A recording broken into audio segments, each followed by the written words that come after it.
أعوذ بالله من الشيطان الرجيم بسم الله الرحمن الرحيم الحمد لله رب العالمين والصلاة والسلام على رسول الله مولانا محمد مصطفى صلى الله عليه وسلم وعلى آل صحبه وسلم مدد يا الله مدد يا رسول الله مدد يا إفري الله أما بعد ceci étant dit donc on continue notre cours sur les croisades où on continue la lecture du livre du docteur Salah ad-Din Zaimesh al-Jazairi sur justement le détournement, le fait de détourner, le fait de donner une interprétation erronée aux sources contemporaines de l'époque des croisades. Et donc, euh, là, on va commencer à parler euh, Et donc là, on va continuer en disant que un autre célèbre auteur arabe défend une position tout aussi hostile à l'encontre des Seldjoukides. Donc ce sont, donc il dit ceci, et donc c'est la source, ça viendrait du livre Amin Malouf, Les croisades du point de vue des Arabes. Donc un autre célèbre auteur arabe défend une position tout aussi hostile à l'encontre des Seldjoukides. Ce sont pourtant pas les soldats qui manquent à Bagdad. Ils sont des milliers à déambuler sans arrêt, souvent ivres dans les rues. Pour se protéger contre leurs exactions, les citadins ont pris l'habitude de bloquer chaque nuit l'accès de tous les quartiers à l'aide de lourdes barrières de bois ou de fer. Bien entendu, ces fléaux en uniforme qui ont condamné les souks à la ruine par leur pillage systématique n'obéissent pas au sort d'Al-Mustahzir. Leur chef ne parle pratiquement pas l'arabe, car à l'instar de toutes les villes de l'Asie musulmane, Bagdad est tombée depuis plus de 40 ans sous la coupe des Turcs seldjoukides. Cela pendant que les envahisseurs occidentaux consolident leur présence dans les territoires conquis, les sultans ne s'entendaient pas, dira Ibn al-Asir, en une belle litor, et c'est pour cela que les Franges, donc les Francs, ont pu s'emparer du pays. La citation d'Ibn al-Athir est ici sortie de son contexte, pour appuyer l'argument, car ce sont bien les Seldjoukides qui ont freiné l'avancée des croisés. Ibn al-Athir était même, en réalité, l'un des plus grands admirateurs des Turcs, et plus particulièrement de leur chef, Imad ad-Din Zengi, dont il loue les actes, la bravoure et les qualités d'homme d'État plus que tout autre souverain.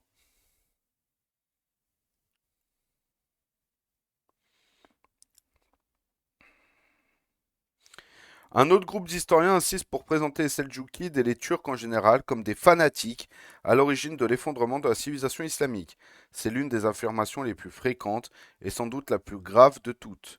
Un historien allemand va ainsi jusqu'à assimiler la dévastation turque à celle des Mongols. Ces derniers, c'est-à-dire les Mongols, n'ont fait qu'achever l'œuvre de destruction entamée par les Turcs, qui, par des siècles de mauvaise administration, ont infligé les pires dommages à la civilisation autrefois florissante de l'Iran et de la Mésopotamie. L'un de ses confrères américains affirme d'une manière similaire: le frappant déclin qui a suivi cet âge d'or est dû à un certain nombre de causes. Au milieu du XIe siècle, les Turcs seldjoukides arriérés, récemment convertis au mahométanisme, à l'islam, s'emparèrent de Bagdad et d'une grande partie du Proche-Orient.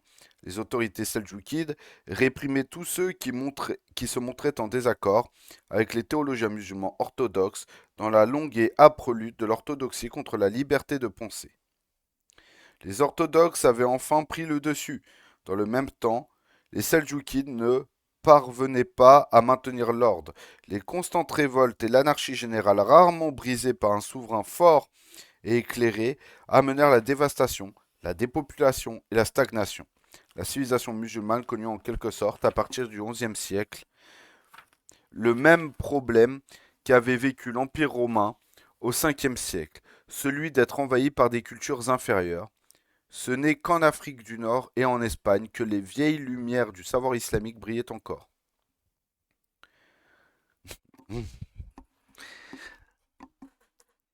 Continuons. Un autre historien britannique nous dit sur le même sujet, avec le XIIe siècle vient la décadence de l'activité intellectuelle libérale en islam, l'ascendant croissant des races turques et leur intolérance, une caractéristique, il faut le reconnaître, de la plupart des convertis, fut la première cause du développement de cette influence inhibitrice parmi les musulmans. Ainsi, tandis que la philosophie commençait à trouver un foyer en Europe latine, la réaction orthodoxe de l'islam réduisait au silence les philosophes et les médecins arabes. Donc l'historien indien Kirti N. Chazuri, en ignorant complètement le fait que l'homogénéité du monde islamique avait déjà été rompue des siècles avant l'apparition des Seldjoukides, insiste sur ce point. Donc l'unité et l'homogénéité du monde arabe sous les califats omeyyades et abbassides ont duré longtemps, mais l'expansion militaire turque depuis l'Asie centrale a fini par détruire sa cohésion.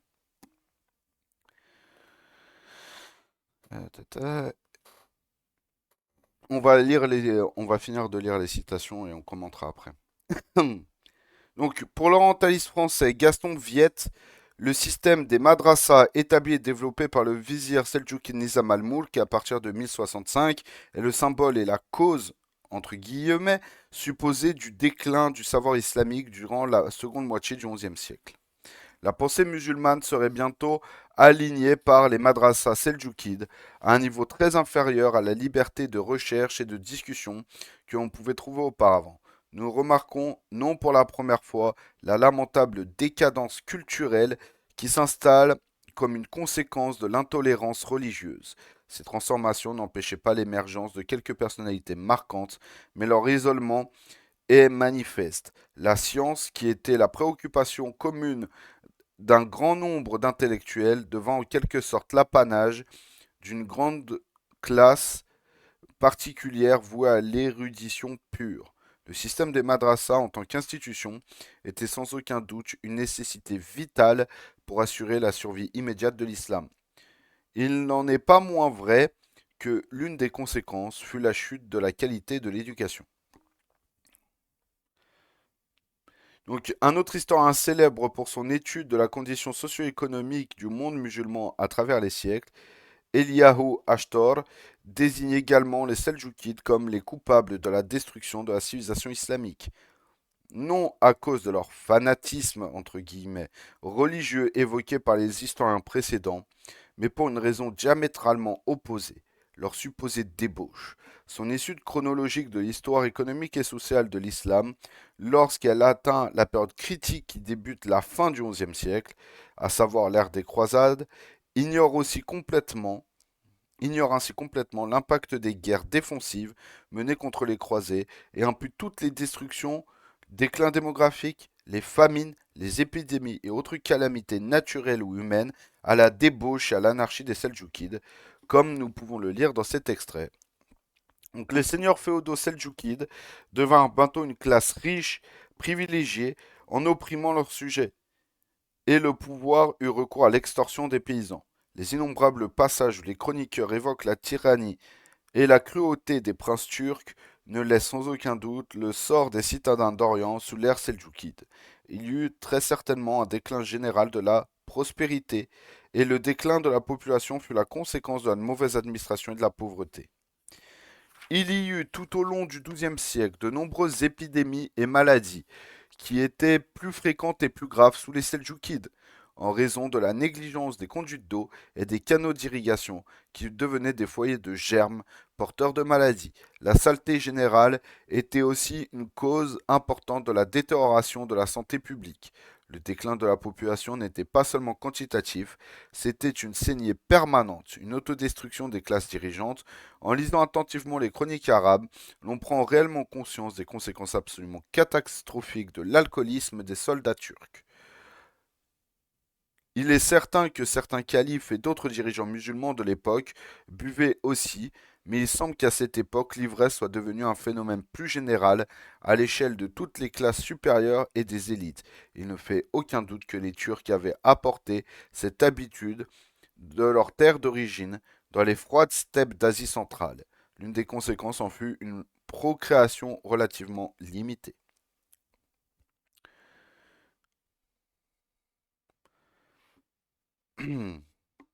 Étonnamment, cet auteur prétend ensuite que le succès des Seljoukides fut la faute des théologiens musulmans orthodoxes.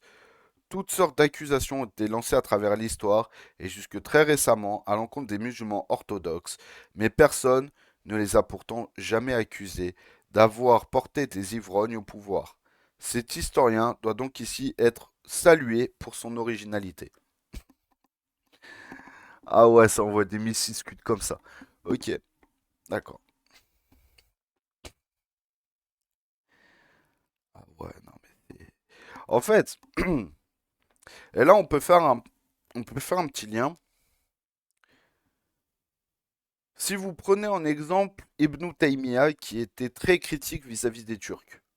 Je parle pas des Seljoukides, je parle par exemple des Turcs de son époque avec euh, ceux qu'il appelait les Tatars, mais c'était notamment la Horde d'Or, les Ilkhanides, etc. Les Turco-Mongols. Non, excusez-moi, principalement les Ilkhanides. Principalement la Horde d'Or, pardon. En fait, pardon, on reprend.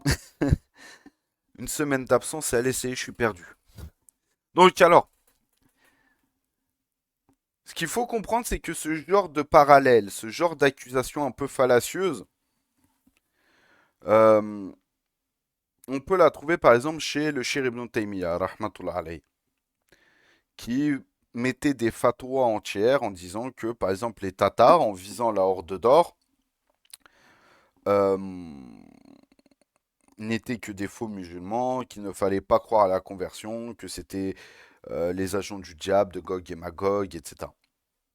Et là, on voit que euh, qui sont hypocrites, enfin bref. Et en fait, on voit que malgré que quelqu'un comme Ibn Taymiyyah, qui est très critiqué en Occident aujourd'hui, parce que pour eux, Ibn Taymiyyah, les Occidentaux, que je dis pour eux, c'est les Occidentaux, Ibn Taymiyyah, rahmatullah alayh, en fait, c'est aujourd'hui, c'est un des chirs de référence de tous les groupes dits djihadistes, etc. Déjà, de un, faut nuancer. De 2, euh, tu sens que leur argumentaire est très pauvre.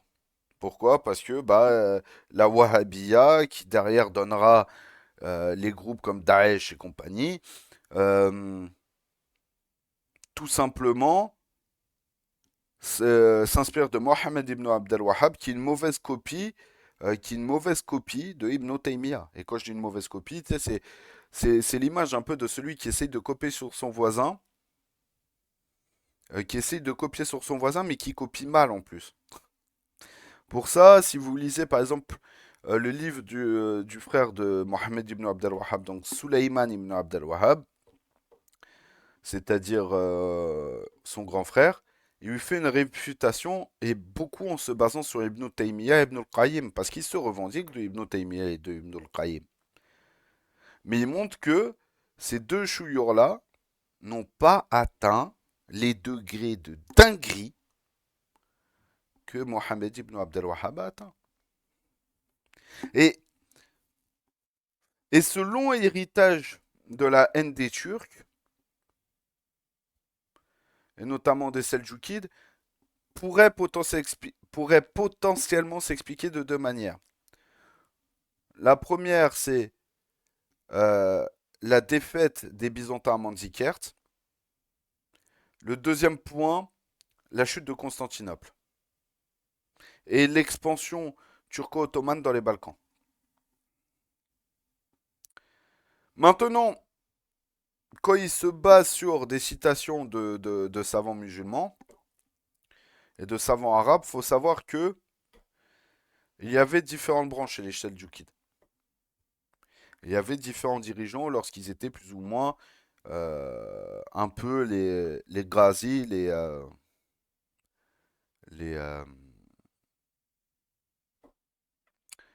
en gros les chevaliers protecteurs de l'islam.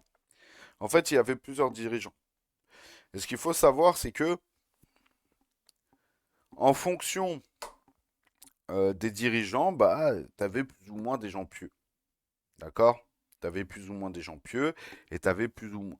Comme de partout, hein, tu prends le califat omeyyade, tu avais plus ou moins des gens pieux. Tu prends les Abbassides, tu avais plus ou moins des gens pieux. Et ça, si on reprenait le règne de tous les dirigeants, de tous les émirats, de tous les sultanats, de tous les califats, euh, bah, on verrait qu'il y a des gens qui étaient pieux, et il y a des gens qui étaient ancrés dans les sciences, que ce soit les sciences théologiques ou les sciences mondaines, des gens qui étaient plus portés sur le fait militaire, certains qui harmonisaient un peu le tout, et voilà. Mais imputer peut-être les erreurs de quelques dirigeants seldjoukides à l'ensemble de la dynastie des Seldjoukides, c'est une méthode qui est fallacieuse. Premier point. Second point, le reproche de la construction de la mosquée Nizam al-Mulk sous prétexte qu'on va te remettre du fondamentalisme, on va utiliser des termes contemporains, du fondamentalisme, etc., pour imposer sa vision politique de l'islam aux Arabes, c'est quelque chose de complètement faux puisque ça existait déjà. En fait, ce que eux pensaient, ou c'était des débats philosophiques et scientifiques sans question d'islam, c'est complètement faux. C'est-à-dire que on pouvait autant retrouver des débats entre un muhaddis, un mutakallimin, avec un philosophe, que tu pouvais retrouver des débats entre des mathématiciens, des physiciens, etc., ou des médecins. Donc le fait de dire que la construction de la mosquée Nizamiye, la construction de la madrasa Nizamiye a éteint le sujet scientifique, c'est faux. On avait toujours. D'ailleurs, même plus tard, c'est dans cette même mosquée Nizamiye que le gouverneur à l'époque mettait des coups de pression, je parle un petit peu trivialement, mais c'est pour qu'on se comprenne, mettait des coups de pression à Abu Hamid al-Ghazali pour qu'il prenne la direction, la chaire, l'assise à la mosquée Nizamiye.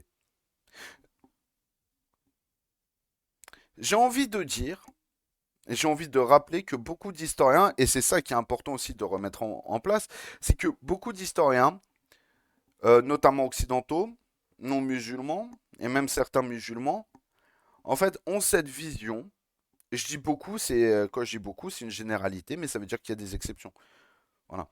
Mais beaucoup ont cette vision, j'ai envie de te dire, un peu occidentalo-centrée de le religieux sert le politique. Parce que ça, euh, c'est quelque chose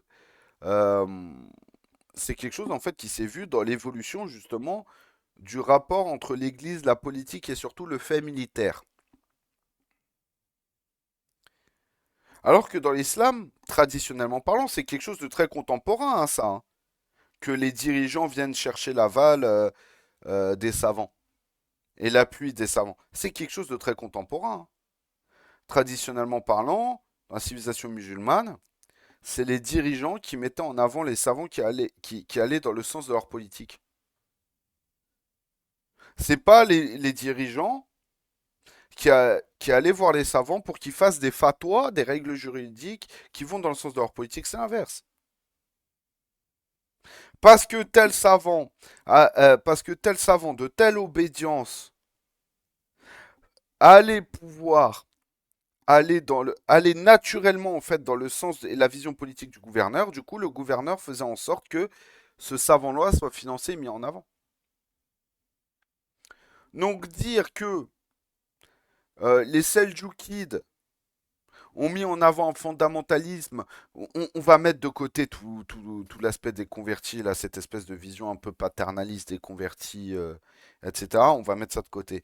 Mais parce que les Seljoukides seraient plus fondamentalistes de par leur conversion à l'islam et non pas le fait qu'ils soient devenus musulmans, comme j'ai dit, on va pas détailler, on va mettre ça de côté. Euh,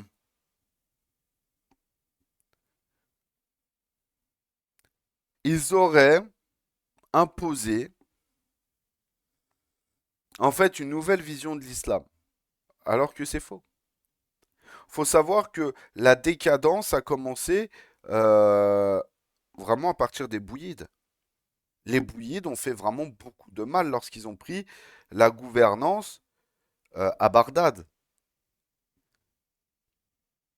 Et ça, bah, les historiens ne l'admettront pas. Parce que les Turcs, je vais parler un petit peu trivialement, parce que les Turcs leur ont mis des gifles pendant des siècles, et que ben à une époque les Arabes étaient un petit peu plus complaisants. En fait, on va taper sur les Turcs par vengeance en fait. En fait, là, certains vont dire que je spécule, mais vraiment, c'est lorsque, si vous regardez bien, lorsque le monde chrétien et occidental commence à se prendre les premières défaites face aux Arabes et aux Berbères. Au début, euh, il les critiquait fortement, il critiquait fortement l'islam. Ensuite, une fois qu'il y a une certaine, j'ai envie de dire que chacun un peu était à sa place, etc., euh, et que les Arabes leur ont fait redécouvrir leur héritage, par exemple philosophique, avec Platon, Aristote, etc. Ils se sont dit, ah, mais finalement, ces Mahométans, ils sont pas si mal que ça, hein. Et donc, ils ont commencé un petit peu à encenser les trucs. Sachant que dans les universités arabes, par exemple en Afrique du Nord, c'est pour ça que c'était très intéressant que dans les citations, ils parlent de l'Afrique du Nord et de l'Espagne, la péninsule ibérique. Parce qu'en fait, ces universités-là étaient ouvertes à tous, elles n'étaient pas limitées aux Arabes, aux Arabes et aux musulmans. Ce qui fait que beaucoup sont allés se former là-bas. Euh, comment il s'appelle déjà? Euh, j'ai perdu son nom. J'ai perdu son nom. Par exemple, il y a un pape qui a été formé dans les universités islamiques, sous domination islamique. Il avait même fait ses études théologiques catholiques sous la gouvernance, sous la gouvernance des musulmans. Et il a fini pape. Je crois que c'est Clément III, si je me souviens bien. Pareil, il y a des mathématiciens comme Fibonacci, si je me souviens bien, qui a été purement formé dans les universités scientifiques islamiques. Et ça, c'est c'est les rares exemples qui nous restent aujourd'hui. Mais à l'époque, c'était beaucoup plus gros que ça. Pourquoi? Parce que c'est les rares dont on sait qu'ils ont été formés dans les universités islamiques et qu'ils l'assumaient. Et dont on a les sources aussi. Il y en a pléthore d'autres, il y en a bien sûr beaucoup d'autres, mais on n'a pas toujours les noms. On n'a pas toujours les noms, c'est pas toujours des gens qui l'assumaient au moment de la conquista. Et voilà. Donc c'est quand même intéressant cette opposition entre, soi-disant, les Turcs fondamentalistes, on va reprendre un peu leur terminologie, les Turcs fondamentalistes, euh, bon, alcoolique, on va le passer, hein. Alcoolique, on va le passer. Mais c'est intéressant ce parallèle, c'est à partir du moment où en fait on sent vraiment que l'Occident ne base ses critiques euh, civilisationnelles uniquement lorsqu'il se retrouve en difficulté. Par un acteur qui est extérieur à son paradigme. Par exemple, les Vikings, quand il y avait eu les invasions vikings païennes, les, euh, les Vikings, c'était quelque chose, hein. Les Vikings, c'était vraiment quelque chose. Lorsque des siècles plus tard, ces mêmes Vikings se convertissent au christianisme, deviennent des Normands, et par exemple vont débouter les villes sarrasins de Sicile et du sud de l'Italie, là, c'est les copains. C'est des gens qui ont développé le faste de la culture à la fois européenne, chrétienne et musulmane, etc., etc. En fait, ils ont juste repompé ce qui se faisait déjà sous la direction des musulmans à l'époque.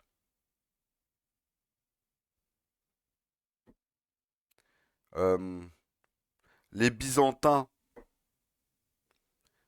à partir du schisme de 1054, commençaient à être des adversaires de taille. Tout le long des croisades, dès que les Occidentaux, les, euh, les Byzantins n'avaient pas dans leur sens, etc., etc., on les critiquait et tout. Et en fait, cette espèce tu sais, de un petit peu haine sous-jacente qu'il y a entre les catholiques et les orthodoxes depuis le schisme de 1054 et, euh, et j'ai envie de dire un petit peu peut-être euh, un peu, on va dire certaines stratégies un petit peu, euh, j'ai envie de dire peut-être un petit peu de serpent de Alexis Ier au moment de la première croisade euh, et d'autres choses après ont amené justement au sac de Constantinople lors de la quatrième croisade en 1201 ou 1204. Je crois que c'est 1204. Au sac de Constantinople en 1204.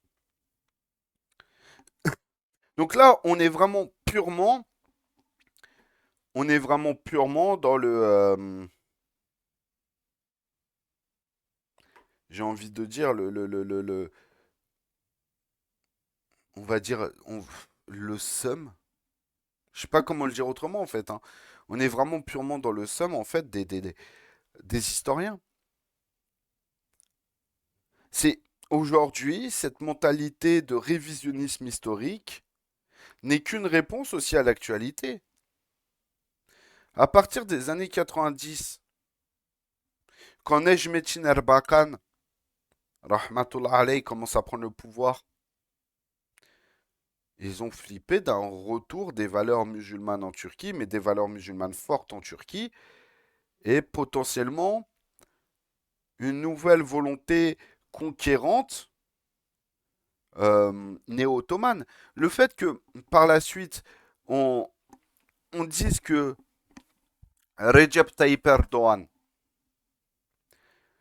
est dans une forme de néo-ottomanisme, que il récupère les valeurs guerrières et expansionnistes des Ottomans pour faire toute sa politique vis-à-vis du monde musulman et pas que sa haine de l'Occident est basée sur sur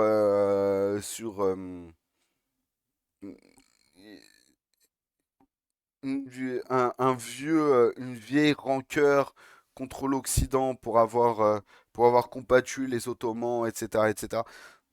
Sa haine contre la laïcité, c'est contre Atatürk, qui lui était quelqu'un qui voulait justement réformer son pays vers le mieux, bla bla bla bla.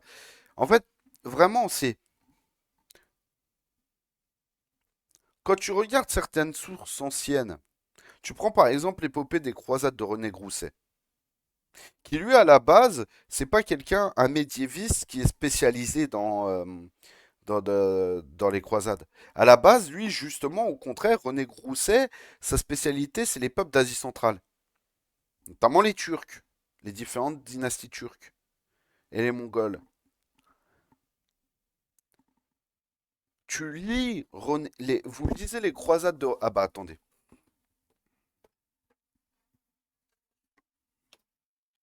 j'arrive.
Alors, René Grousset. La situation empira ensuite avec l'apparition des Turcs, Arabes et Persans. Les anciens maîtres de l'islam oriental avaient depuis longtemps perdu toute l'influence d'une civilisation raffinée. Leur combativité première. Les Turcs, au contraire, race militaire par excellence, endurcie par des siècles de nomadisme et de misère, dans les âpres solitudes de la Haute-Asie, allaient apporter au monde musulman une force neuve. Le jour où en 1055, date mémorable dans l'histoire de l'Asie, le chef de leur horde sorti de la steppe kirghize, Toghroul Bey, le Seldjoukide, entra à Bagdad et imposa au calife arabe et s'imposa au califat arabe comme vicaire temporaire et sultan, superposant ainsi à l'empire arabe un empire turc. Quand, avec, quand avec lui les Turcs furent devenus la race impériale du monde musulman, tout fut changé. La conquête musulmane depuis 2 siècles arrêtée reprit son cours. Donc repris son cours, nanana. Les Turcs séljoukides, après d'effroyables ravages, venaient d'enlever à l'Empire byzantin la vieille terre chrétienne d'Arménie. Bientôt, une nouvelle, plus terrible, devait lui parvenir, celle du désastre de Malazgirt, donc Manzikert.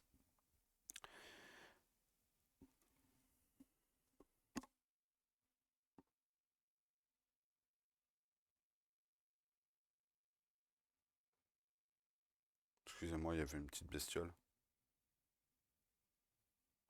C'est quoi ça? Je sais pas c'est quoi ce truc. Ouais, il y avait une petite bestiole là.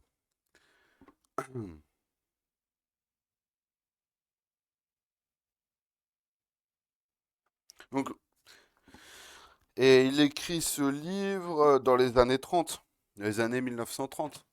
Et vu que lui, à la base, il s'est un peu spécialisé dans les peuples d'Asie centrale, de Chine et d'Arménie, il a un rapport qui est complètement différent. Et on voit bien que même s'il admet l'aspect guerrier et l'aspect puissant des Turcs, il n'est pas dans, on va dire, dans toute la propagande que l'on peut lire aujourd'hui. Et c'est là, et c'est en ce sens où on a vraiment l'impression qu'aujourd'hui, l'histoire et l'analyse historique sert à la mise à l'honneur ou au rabaissement d'un peuple en fonction de l'actualité. Aujourd'hui, on est dans une volonté de rabaissement historique, par exemple des Turcs ou des musulmans, via toute une propagande. C'est ce qu'on entend aujourd'hui dans les plateaux télé, que euh, c'est dans la racine même, les fondements même de la civilisation musulmane qu'il y a l'antisémitisme par rapport à la question palestinienne. Là, la relecture des sources qui vont rabaisser les Seljoukides, c'est par exemple avec le réveil un petit peu musulman en Turquie, avec des grands hommes, des grands hommes politiques et idéologues comme Necmettin Erbakan, Rahmatullah alayhi, ou Recep Tayyip Erdogan et autres. Et tout ce réveil-là de l'islam en Turquie fait peur, parce que la Turquie est dans l'OTAN. Deuxième armée la plus puissante de l'OTAN. La Turquie, c'est la porte de l'Europe.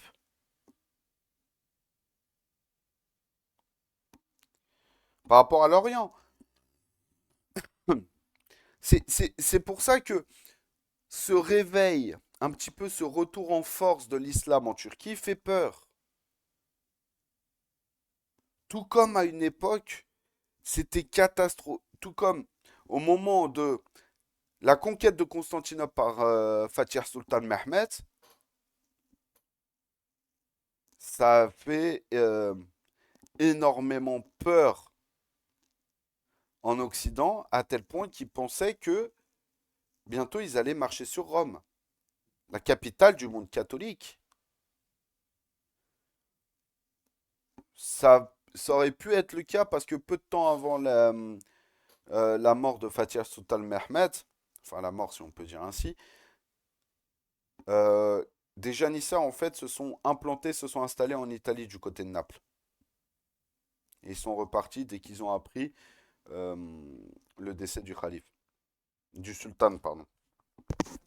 Donc Fatih Sultan Mehmed. Mais,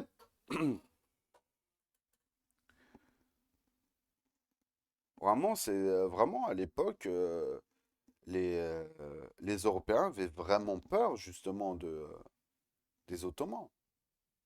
Et c'est là où justement on a commencé à mettre en opposition les Turcs et les Arabes. Et que progressivement, les Espagnols, par exemple, euh, lors des batailles contre les frères Barbarousse, les Espagnols ont su jouer sur les différences ethniques entre les Turcs et certains Arabes et certains Berbères, notamment même beaucoup plus les Berbères. Les Arabes les ont rejoints plus tard, mais certains dirigeants de tribus berbères se sont alliés avec les Espagnols contre les Turcs des frères Barbaros. Donc Baba Rouge et Hayreddin Barbaros. Les Arabes les ont rejoints après, lorsqu'ils sont venus en mode régent de l'Empire ottoman. Et c'est là où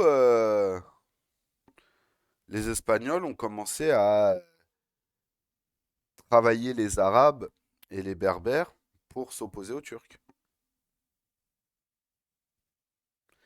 Et tout ça, cette critique, ce rabaissement des nations, et même cette division interne qu'on peut avoir chez nous d'un point de vue ethnique, etc. Aujourd'hui, quand vous regardez la falsification historique sur l'esclavage pour justement que nos frères musulmans ouest-africains se détachent de l'islam, d'accord? Se détachent de l'islam. euh,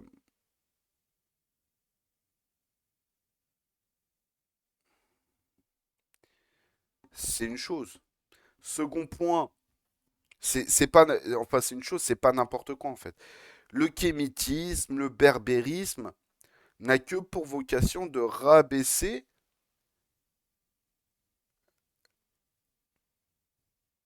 euh, la grandeur civilisationnelle de l'islam et et la possibilité justement de pouvoir refaire corps et pouvoir refaire civilisation malgré les divergences. C'est pour ça que ils vont mettre en avant euh, les conquêtes du Maghreb avec les guerres qu'il y a eu, l'esclavage arabo-musulman. Dans les Balkans, ça va être par exemple certains Albanais, certains Serbes, certains Bosniaques. Ils vont mettre en avant justement les conquêtes ottomanes, etc., etc. Tout ça, l'histoire aujourd'hui n'appuie qu'une volonté politique et une volonté idéologique. Ça a toujours été le cas, hein. Ça a toujours été le cas. Sauf que traditionnellement parlant, ce qui se faisait avant, c'est que l'histoire appuyait sur la grandeur d'un État, mais ne rabaissait pas forcément les autres. Les rares cas où ça s'est fait, c'est justement lorsque l'Occident a voulu commencer à avoir une mentalité expansionniste et coloniale. Mais pas forcément dans le bon sens du terme. Pas forcément dans le bon sens du terme. Les croisades, la colonisation, etc. Avec tous les mensonges, mangeurs d'enfants, enfin bref.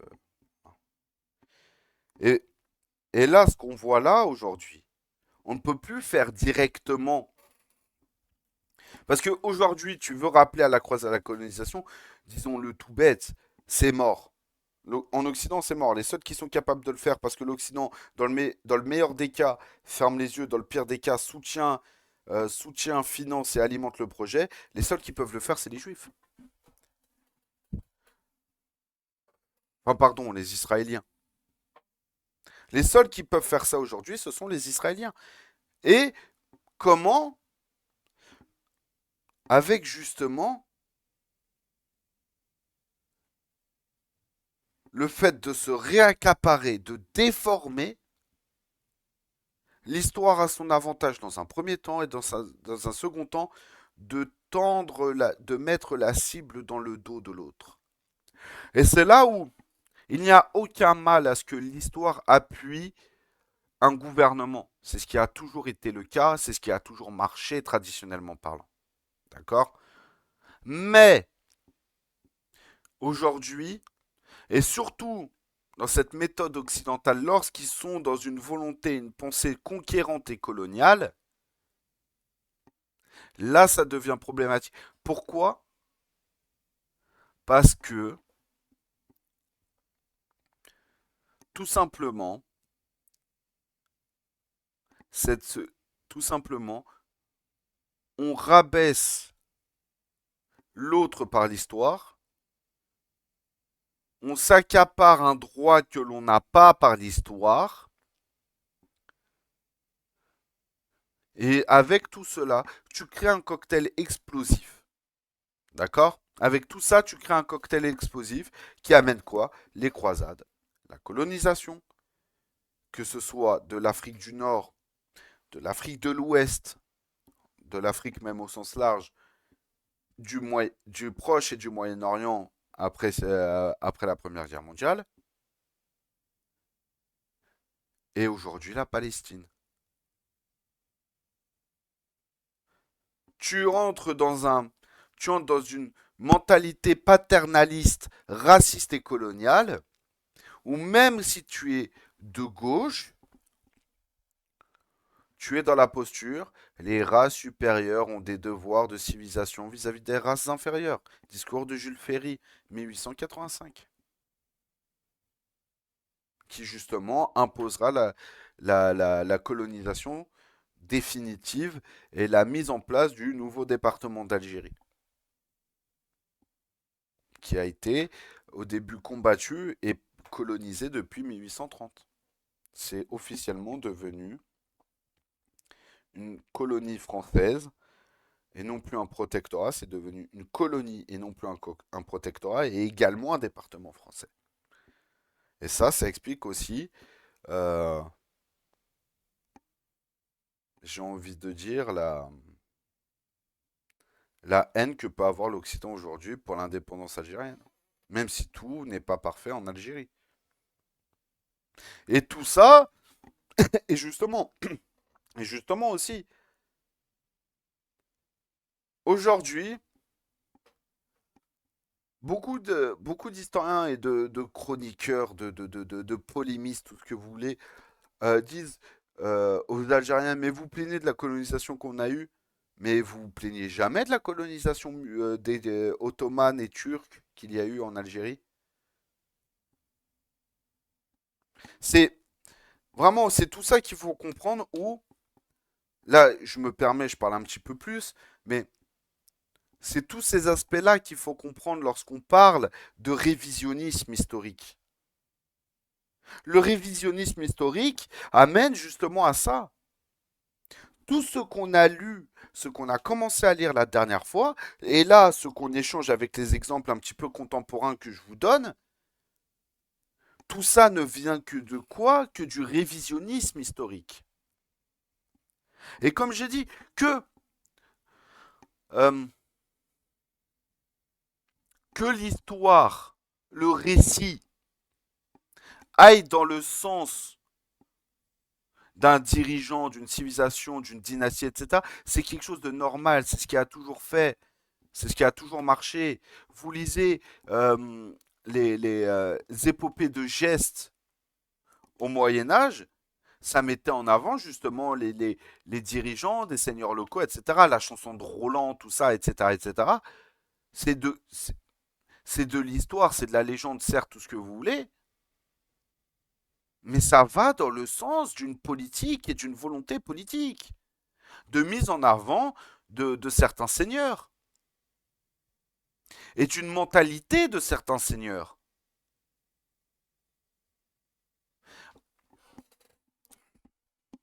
Quand euh, vous lisez les historiens qui ont connu Euh, on va prendre l'exemple. Vous lisez certains historiens qui ont connu justement la transition entre les Morabitoun et les Mouwahidoun. Au début, les historiens, quand c'était les Morabitoun au pouvoir, étaient critiques vis-à-vis des Mouwahidoun. Avec justement un peu tout le même type d'argumentaire qu'on va trouver vis-à-vis des Turcs. Ces berbères sauvages convertis depuis peu, qui ont son dirigeant Ibn Toumer, rahmatullah alayhi, se présente être le Mahdi, etc. C'est une secte dangereuse, etc. Lorsque la transition se fait, que les Mouwahidoun prennent le pouvoir, progressivement, tu verras l'argumentaire inverse. Les Mourabitoun ont oublié leurs origines berbères. Ils ont oublié qui devaient être les garants et protecteurs du royaume du Maroc, etc. Enfin, je suis avec les termes contemporains, mais c'est pour vous donner une raison. Ça, c'est quelque chose de normal, c'est quelque chose qui s'est toujours fait historiquement parlant. Pourquoi? Parce que l'histoire est intrinsèquement liée à une question politique. Quand, si on revient sur les croisades, après les croisades de secours, tu as une tentative de nouvelle croisade qui se fait où euh, Bohémond essaye d'exciter les foules pour retourner à la croisade. Mais au passage, pourquoi pas récupérer des territoires à Alexis Ier, comme il l'avait fait avant la première croisade. Euh, et commence à exciter un peu et commence à un peu se rapprocher de différents seigneurs locaux, de différents seigneurs locaux, de différents dirigeants dans des grandes régions à l'époque. En fait, il a un livre qui va appuyer tout son parcours et son appel à la croisade qui s'appelle les Gesta Francorum. Et ben, les Gesta Francorum de Bohémond, on, on a je ne sais pas combien de versions entre les versions qu'il avait avant de retourner en Europe après les croisades de secours et après avoir été arrêté par les Danish Mendid. On a je ne sais pas combien de versions. Pourquoi? Parce qu'en fonction de quoi il s'adressait aux Normands, de quoi il s'adressait à tel royaume d'Italie, de quoi il s'adressait en Provence, d'accord? Ou vers Toulouse, etc., ou au roi de France, ou au roi d'Angleterre, etc. En fonction de qui il s'adressait, il allait avoir une version des Gesta Francorum différente. Pourquoi? Les Gesta Francorum, c'est en gros, c'est sa biographie épique des croisades. Donc bien sûr, que les sources vont être différentes en fonction de à qui il s'adresse. Il va pas s'adresser de la même manière à ses potes les Normands d'Italie, qui sont des bourrins anciens vikings. Il va pas mettre le truc en avant, par exemple, je sais pas, très spirituel catholique. Alors que quand il s'adresse au pape pour essayer que le pape il appuie sa demande de croisade. Où là, il va plus se mettre en avant le côté spirituel, religieux, théologique, eschatologique, etc. Quand il va s'adresser, il va aller en Provence ou dans le comté de Toulouse, je sais plus exactement, alors que tu avais un gars où ils ont fait que s'embrouiller, ils faisaient que l'insulter avant. C'était un des barons, donc Raymond de Saint-Gilles. Quand il était dans son secteur, il ne parlait pas trop en mal de Raymond de Saint-Gilles. Voire il n'en parlait pas du tout. Vu qu'il était mort vu qu'il était mort, je crois, quelques années avant. Enfin, il était mort pas longtemps avant qu'il fasse son truc. Du coup, il pouvait pas se défendre. Du coup, il disait on était copains comme cochons, en fait, tu vois. On était copains comme cochons, il me soutenait, etc., etc. Alors que c'est faux, ils ont pas arrêté de se tirer, de se foutre des bâtons dans les roues. Mais bon, ça c'est autre chose, on n'est pas après. Euh, Quand il allait voir le roi de France ou d'autres personnes, il mettait en avant les qualités martiales des Francs et aussi, qu'on le veuille ou non, un roi, il a aussi envie, tu vois, d'avoir une valorisation, qu'elle se soit religieuse ou financière, etc. Donc de mise en avant des bienfaits religieux de la croisade et aussi qu'il y a de l'oseille à faire et qu'il y a de l'oseille aussi à faire là-bas en fait, très concrètement parlant, etc. Donc en fonction de en fonction de à qui il s'adressait, ces versions des guest stars franco-rum changeaient.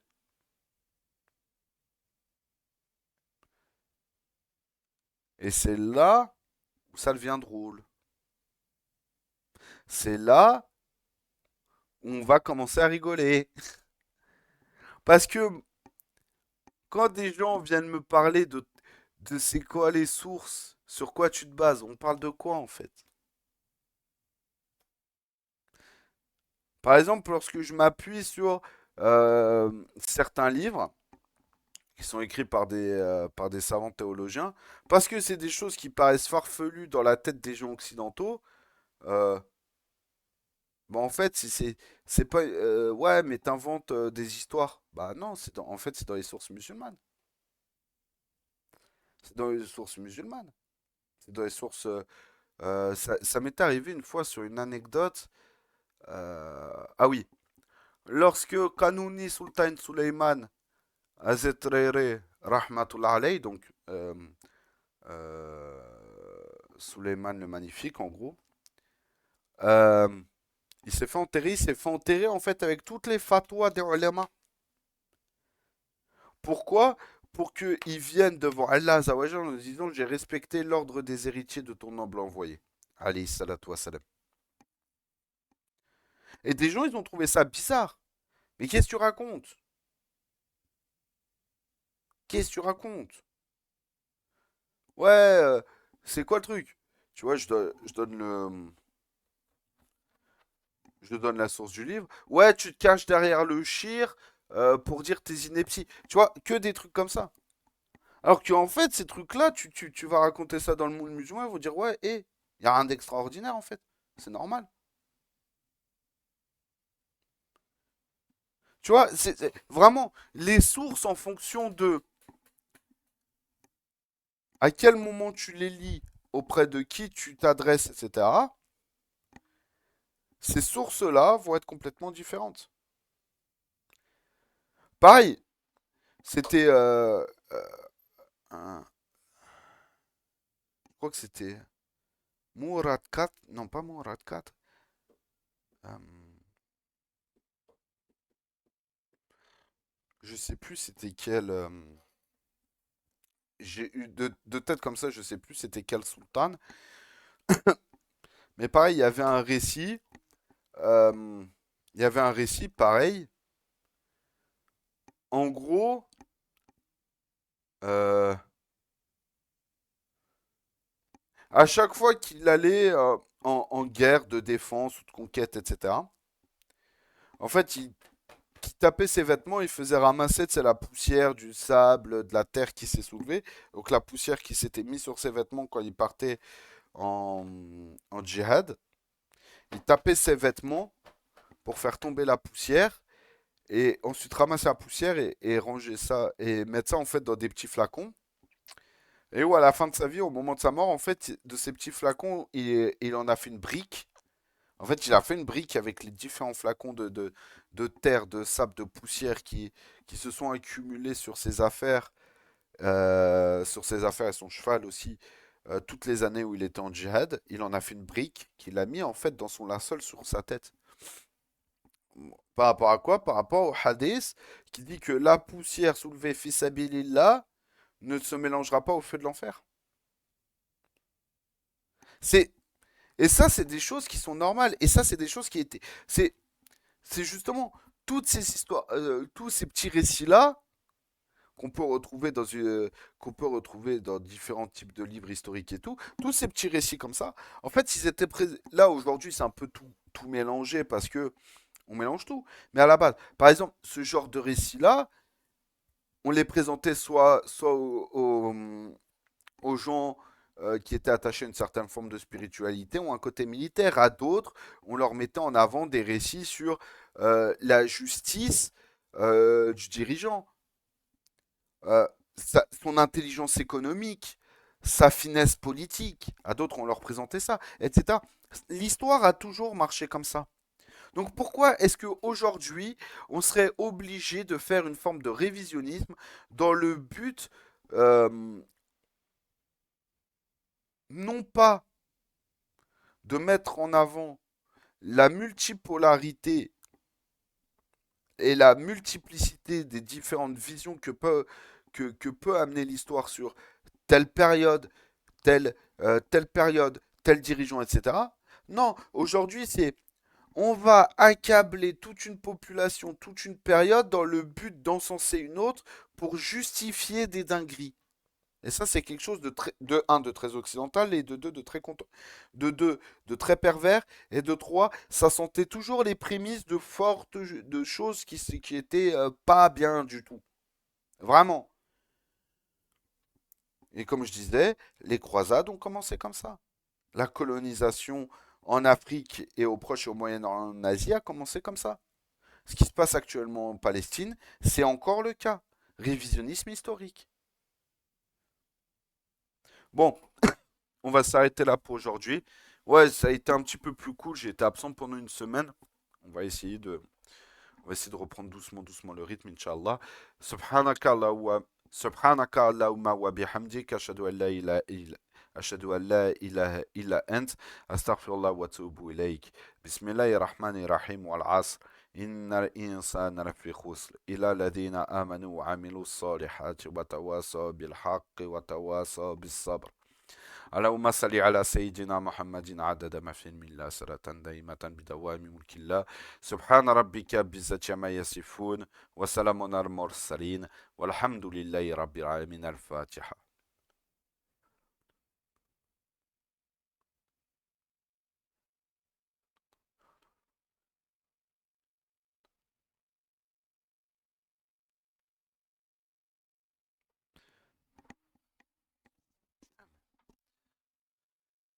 Assalamu alaikum wa rahmatullah.